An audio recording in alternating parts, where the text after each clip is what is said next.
Hello students, આપણે ગણિતમાં chapter number 11 રચનાઓ શરૂ કર્યું હતું. એનામાં આપણે બે રચના ભણી ગયા, રચના 11.1 અને રચના 11.2. હવે આપણે આગળ નવી રચના ભણીએ છીએ, રચના 11.3. આગળ આપણે બે રચનાઓ ભણી ગયા. એનામાં ખૂણાનો દ્વિભાજક કેવી રીતે રચવો અને રેખાખંડનો લંબ દ્વિભાજક કેવી રીતે રચવો એની આપણે ચર્ચા કરી ગયા.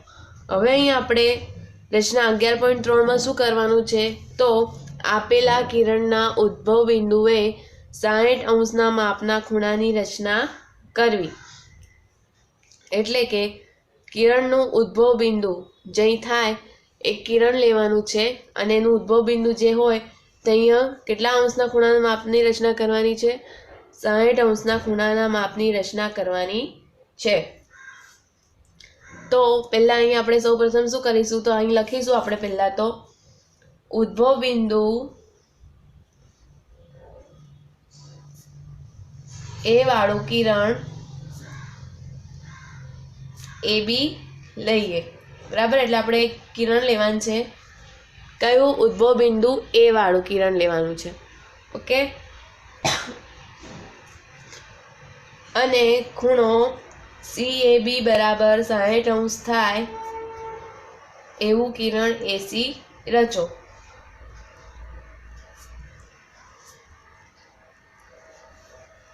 તો પહેલા આપણે પેન્સિલ વડે કિરણ દોરી લઈએ. બરાબર, જેનું કિરણનું ઉદ્ભવ બિંદુ કયું હોય? બિંદુ A, અને કિરણ AB લઈએ.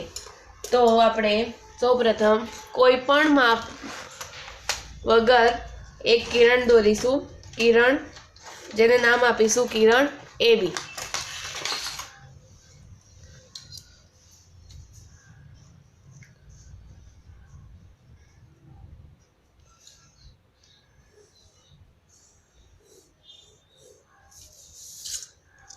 આપણે કિરણ લીધું જેનું ઉદ્ભવ બિંદુ કયું હોવું જોઈએ? બિંદુ A ને અહીં B. હવે ત્યારબાદ શું કરવાનું છે, તો ત્યારબાદ કોઈ પણ પરિકર વડે કોઈ પણ માપની ત્રિજ્યા લેવાની. નક્કી નથી કયું માપ લેવાનું, કોઈ પણ માપની અનુકૂળ ત્રિજ્યા લઈને આપણે બિંદુ A પર પરિકર મૂકીને, એટલે કે બિંદુ A ને કેન્દ્ર લઈને શું કરવાની છે? ચાપ મારવાની છે. તો આપણે અહીંયા કોઈ પણ માપની ત્રિજ્યા લીધી અને પરિકરને કઈ મૂક્યું? પરિકરને આપણે મૂકીશું બિંદુ A પર, અને એને આખી આમ કિરણ AB પર છેદે તેવી એક ચાપ મારવાની છે. તો આપણે સાથે સાથે રચનાના મુદ્દા પણ લખતા જઈશું. રચનાના મુદ્દા, પહેલો મુદ્દો કયો કર્યો? શું કર્યું આપણે? કિરણ AB તો આપણે આપેલું જ હતું. બરાબર, તો એનામાં આપણે શું કર્યું? તો એને કેન્દ્ર લઈ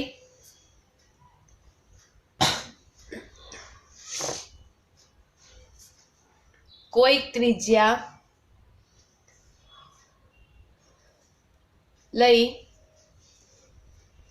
વર્તુળનું એક ચાપ દોરો. બરાબર, આપણે કોઈ પણ અનુકૂળ ત્રિજ્યા લઈને આપણે શું કર્યું છે? એને કેન્દ્ર લઈને એક ચાપ દોરી દીધું છે. ત્યારબાદ હવે આગળ શું છે?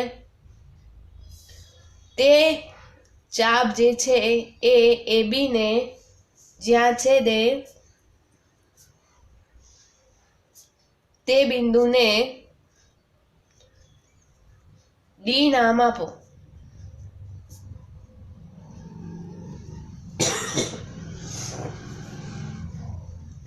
એટલે કે આ જે ચાપ છે કિરણ AB ને જ્યાં છેદે છે, એટલે અહીં છેદે છે, તો અહીં આપણે શું નામ આપીશું? બિંદુ D. ઓકે, ત્યારબાદ હવે શું લેવાનું છે? તો હવે આ D ને કેન્દ્ર લેવાનું છે, તે જ માપની ત્રિજ્યા, એટલે કે અહીંયા એને કેન્દ્ર લઈને જેટલી ત્રિજ્યાની ચાપ મારી એટલી જ ચાપની ત્રિજ્યા લઈને આપણે D ને કેન્દ્ર લઈને ચાપ કઈ મારવાની છે? અહીંયા આવી એક ચાપ પર. તો અહીં શું કરીશું આપણે? જેટલી માપની આ જે ચાપ દોરી છે એટલી જ માપની ત્રિજ્યા લીધી અને હવે કેન્દ્ર કયું લેવાનું છે? બિંદુ ડી. એના પર પરિકર મૂકવાનું છે અને ચાપ કઈ મારવાની છે?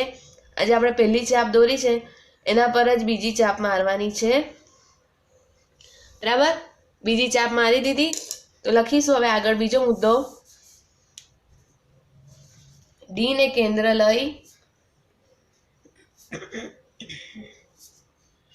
તે જ માપની ત્રિજ્યા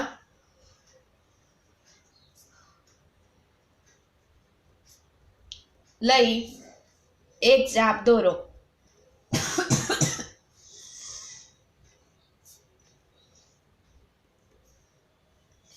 તે પ્રથમ ચાપને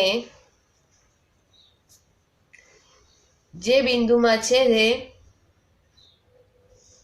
એટલે કે જે પહેલી ચાપને આ બીજી ચાપ જે બિંદુમાં છેદે છે તેનું નામ ઈ આપો. એટલે કે અહીંયા બે ચાપ જે છેદે છે તે અહીંયા બિંદુ નામ આપી દઈએ બિંદુ ઈ. હવે શું કરીશું? ત્રીજો મુદ્દો, તો ઈ માંથી પસાર થાય તેવું કિરણ એસી રચો. ઈ માંથી પસાર થાય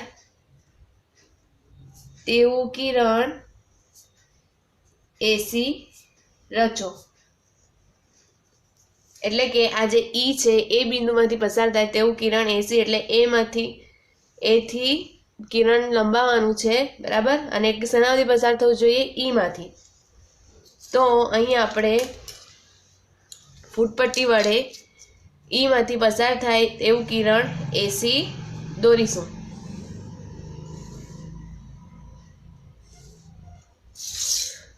બરાબર? આ કિરણ દોર્યું, અહીંયા નામ આપી દો સી. એસી કિરણ થયું જે ઈ માંથી પસાર થયું.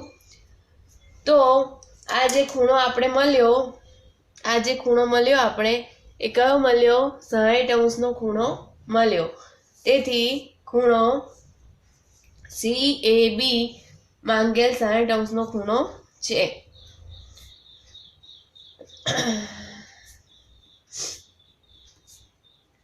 હવે તમને એમ થાય કે આ કેવી રીતે 60° માપ આવ્યું? તો તમે કોણ માપક વડે અહીંયા કોણ માપક મૂકીને માપી શકો છો કે આ 60° ખૂણો છે.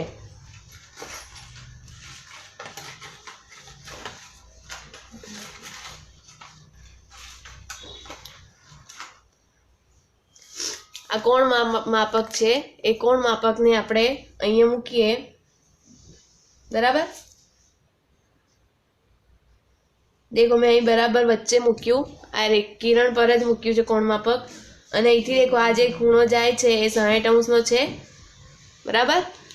આ 60° ખૂણો છે. એટલે કે તમે કોણ માપક મૂકીને ચેક કરી શકો છો કે તમને જે ખૂણો મળ્યો છે જે માંગેલ ખૂણો છે કે નહીં. તો અહીં આપણે જે 60° ખૂણો જોઈતો હતો તે આપણે અહીંયા 60° ખૂણો મળે છે.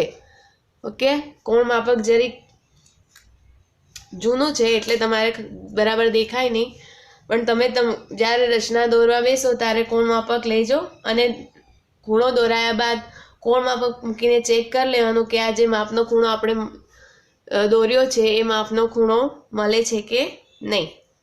એટલે અહીંયા ખૂણો CAB 60° ખૂણો મળી ગયો. ઓકે, હવે અહીંયા આપણે શું કરવાનું છે? અહીં તો આપણી રચના થઈ ગઈ પૂરી, પણ હવે આ જે ખૂણો એ આપણે કેવી રીતે મળે છે તે સમજવાનું છે. એટલે કે રચના તો દોરી દીધી, પણ હવે આપણે એને શું કરવાની છે? પ્રમાણિત કરવાની છે. તમને એમ કે આપેલા કિરણના ઉદ્ભવ બિંદુએ 60° માપના ખૂણાની રચના કરવી તો આટલે સુધી કરવાનું. અને જો એમ કે રચના કરો અને તેને પ્રમાણિત કરો એવું કે તો હવે આગળ આપણે જે શરતનો ઉપયોગ કરીને સાબિત કરીશું કે આ 60° માપનો ખૂણો છે એ પણ આપણે સાથે લખવાનું. તો હવે અહીં દેખો શું કરીશું? તો આ જે ઈ અને ડી છે એ ઈ અને ડીને જોડી દઈએ. તો અહીં હવે આપણે શું સમજવાનું છે? તો હવે આપેલ આપણે 60° ખૂણો કેવી રીતે મળે છે તે આપણે સમજવાનું છે. મળે છે તે સમજીએ. તેના માટે શું કરીશું આપણે? તો આપણે અહીં આકૃતિમાં આ જે ઈ અને ડી છે એને પેન્સિલ વડે જોડી દઈશું.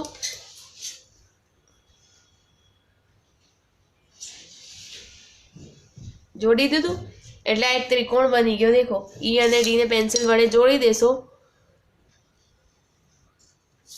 બની ગયો એક નાનો ત્રિકોણ. તો અહીં લખીએ હવે એનામાં કે ડી ઈ ને જોડો. જે આપણે ડી જોડી દીધું. તો હવે એનામ દેખો કયું ત્રિકોણ મળે છે? ત્રિકોણ AED. તો એનામાં ત્રિકોણ AED માં AE બરાબર AD બરાબર D. ત્રણેય બાજુ કેવી હશે? સરખી. તો લખીશું ત્રિકોણ AED માં AE બરાબર AD બરાબર DE. એટલે કે AE AD અને D ત્રણેય બાજુ કેવી છે? સરખી છે. તેથી ત્રણેય બાજુઓ સરખી હોય તો કયો ત્રિકોણ થઈ ગયો? સમબાજુ ત્રિકોણ થઈ ગયો. તો લખીશું તેથી ત્રિકોણ AED લખો અથવા તો ત્રિકોણ EAD લખો. બરાબર, કોઈ પણ લખશો તો ચાલશે. EAD લખશો તોય ચાલશે ને AED લખશો તોય ચાલશે. ત્રિકોણ EAD એ કયો ત્રિકોણ થઈ ગયો? સમબાજુ ત્રિકોણ થઈ ગયો. કેમ? કારણ કે અહીંયા બધી બાજુ કેવી છે? સરખી. અહીંયા આપણે ચેકીને EAD જ કરી દઈએ છીએ એટલે તમને ખ્યાલ આવશે.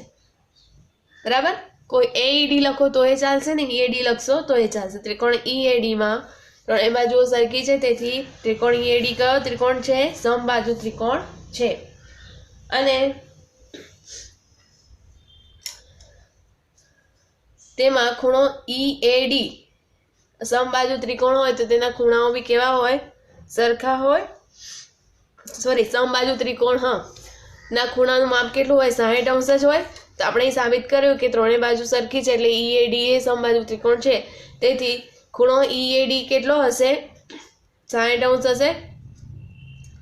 ઓકે. અને ખૂણો EAD અને ખૂણો CAB એક જ છે. બરાબર, એટલે કે ખૂણો EAD બરાબર 60 અંશ તથા ખૂણો CAB બરાબર પણ 60 અંશ થાય. કેમ? કારણ કે આ બંને ખૂણા કેવા છે? એક જ છે.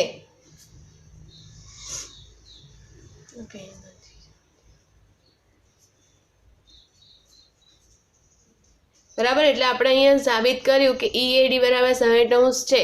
કેમ? કારણ કે સમબાજુ ત્રિકોણ છે અને સમબાજુ ત્રિકોણના ખૂણાનું માપ કેટલું હોય? 60 અંશ જ હોય. તો તેથી ખૂણો EAD અને CAB એક જ ખૂણો છે. તેથી ખૂણો CAB પણ કેવો થયો? 60 અંશનો થઈ ગયો. એટલે કે અહીંયા 60 અંશનો ખૂણો કેવી રીતે મળે છે એ આ રીતે આપણે સમજ્યું. એટલે જો તમને પ્રમાણિત કરવાનું કહે તો તમારે નીચેનો આટલો જે ભાગ છે એ પણ તમારે લખવાનો રહે. અને જો એકલી રચના દોરવાની કહે તો આપણે ખાલી આટલે સુધીનું જ કરવાનું. અને જો એમ કે રચના દોરી અને તેને પ્રમાણિત કરો તો તમારે આખું છેક સુધીની આખી રચના પૂરી લખવાની છે. એટલે અહીં આપણી રચના 11.3 શું થાય છે? પૂરી થાય છે. આજે આટલું રાખીએ રચના 11.3 સુધી. નેક્સ્ટ વિડીયોમાં આપણે નવો સ્વાધ્યાય શરૂ કરીશું, સ્વાધ્યાય 11.1. બરાબર, આગળ આપણે હવે સ્વાધ્યાયની રચનાઓ શીખીશું. આ જે રચનાઓ મેં અહીંયા તમારે દોરાવી છે, ત્રણેય રચનાઓ તમારે ગણિતની નોટબુકમાં દોરવાની છે. Thank you.